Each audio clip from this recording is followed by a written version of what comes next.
kawo mana hari yanzu aka skata na can na kai shi asibiti an kawo mana hari. Zo zauna ka zo zauna anan.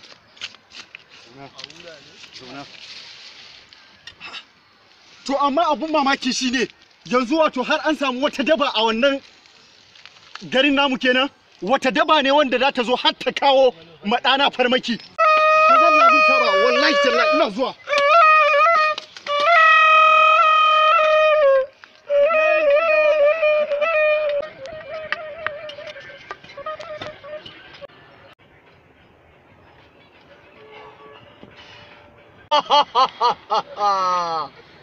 Me ya faru ne da ganka gigice? Wai boka saboda Allah wai a ce a garin nan wai za samu wani daban da zai zo ya taba ahali da za a taba.